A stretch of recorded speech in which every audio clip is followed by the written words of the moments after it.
నేడు మన సిపిసిలో మాత్రమే అమలు చేస్తున్నామా? నేడు కలియుగంలో ఉన్నాం కాబట్టి అంతకుముందు కూడా మీడియేషన్ అనే పదానికి ఎప్పుడైనా ఏమైనా జరిగినాయా అనేది చూస్తూ పోతే section 89 of the mediation, arbitration, conciliation, Lok Adalat అనే పదాలు ఇన్ఫ్యాక్ట్ సిపిసిలో 1908లో లార్డ్ మెకాలే గారు పొందుపరిచారు. That was removed in the year 1973.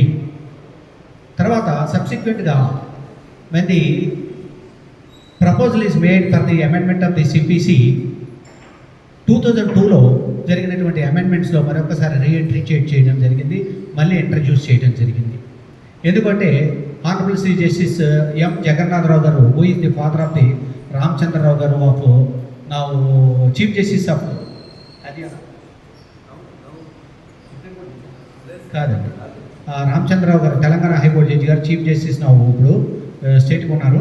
వారి యొక్క ఫాదరు ఎంకెస్ క్యూరేగా అపాయింట్ అయ్యారు శాలం అడ్వకేట్స్ బార్ అసోసియేషన్ కేసులో. Salem advocates bar association versus union of ఇండియాలో వారిని ఎంకెస్ క్యూరేగా అపాయింట్ చేసినప్పుడు జస్టిస్ జగన్నాథరావు గారిని they have framed the modalities of the section 89 once again, and that is why section 89 of the CPC is once again reintroduced with the new amendments in the CPC in the year 2002 itself. అయితే మరి ఈ మీడియేషన్కి సంబంధించి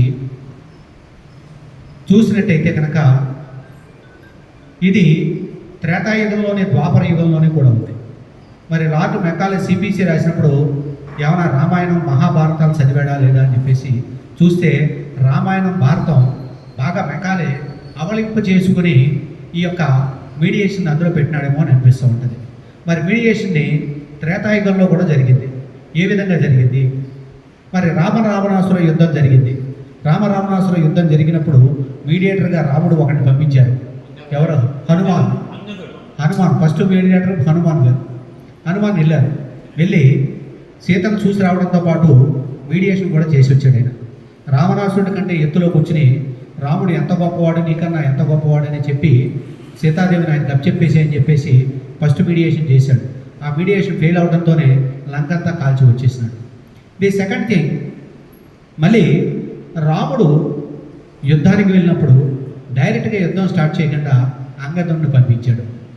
అంగదుడిని పంపించి మరొకసారి మీడియేషన్కి ప్రయత్నం చేశాడు. అది కూడా ఫెయిల్ అయింది. అప్పుడు మాత్రమే రావణాసురుని యుద్ధం జరిగింది. That is the first mediation. మరి భారతంలో మీడియేషన్ ఉందా లేదా? భారతంలో కూడా మీడియేషన్ ఉంది. మరి కౌరవులు, పాండవులు దెబ్బలాడుకున్నప్పుడు మీడియేషన్ చేసినటువంటి వ్యక్తి ఎవరండి? ఒక శ్రీకృష్ణ రాయభారమైనా ఇంకా అంతకుముందు ఉన్నాయా?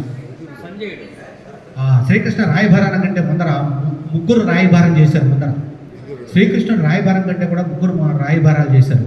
ఫస్ట్ పాండవుల తరఫున మాకు 5 ఊర్లు ఇచ్చినా చాలని అడుగుతూ వెళ్ళిన వాడు సంజయుడు వెళ్ళాడు. సంజయుడు రాయభారం ఫెయిల్ అయింది. అటు సైడ్ నుంచి కౌరవులు ఒకరిని పంపించారు. ఎవరతను? శకుని కొడుకు ఉల్లోకుడు. ఐడియా ఉందో లేదో మీ అందరికీ? శకుని కొడుకు ఉల్లోకుడు పంపించారు. అది కూడా ఫెయిల్ అయింది.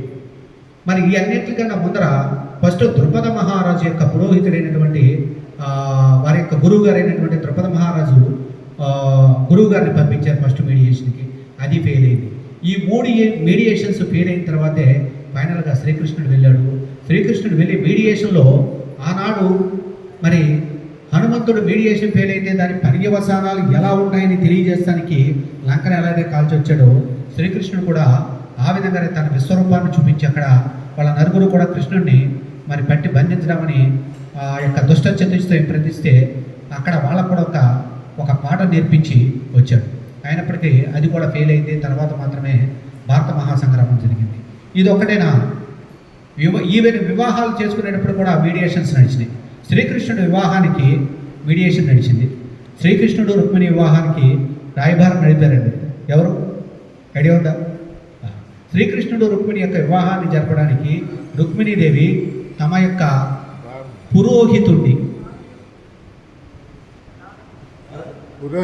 పురోహితుడిని పంపించింది. సో ఆ పురోహితుడు వచ్చి మా ద్రౌపది, మా యొక్క రుక్మిణీదేవి మనసా వాచ కర్మన నిన్నే ఆరాధిస్తోంది, నీవు తప్ప ఆమె వేరే లేదు, కాబట్టి వివాహం చేసుకోవాలని చెప్పేసి ఒక పురోహితుడిని, ఒక పూజారి ప్రీస్ట్ పంపించారు. వారి యొక్క ప్రీస్ట్ వచ్చిన తర్వాతే శ్రీకృష్ణుడు ఆమెతో వివాహానికి వెళ్ళాడు. మరి శ్రీకృష్ణుడి వివాహం రుక్మిణితో చూస్తే చాలా అద్భుతంగా ఉంటుందండి. అద్భుతమైనటువంటి వివాహం.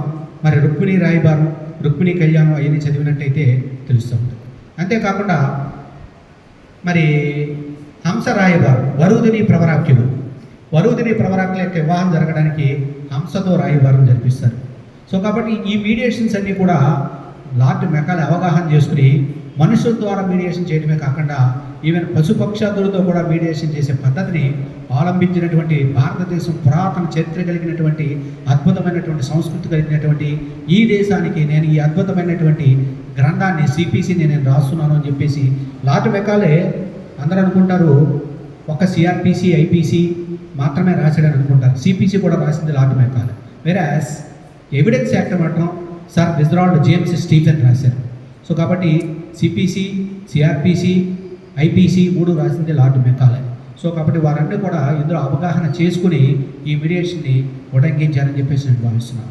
ఎవరైతే ఈ మీడియేషన్ చేస్తున్నారో, ఈ మీడియేటర్గా ఎవరైతే రావాలని అనుకుంటున్నారో వారికి భూదేవికి ఉన్నంతటువంటి సహనం ఉండాలి. ఎందుకంటే మన దగ్గరికి ఇరు పార్టీలు కూడా ఎట్లా వస్తారు అంటే ఇంకా మన అడ్వకేట్ న్యాయవాదులం కాబట్టి మనకు వేరే చెప్పవలసిన అవసరం లేదు.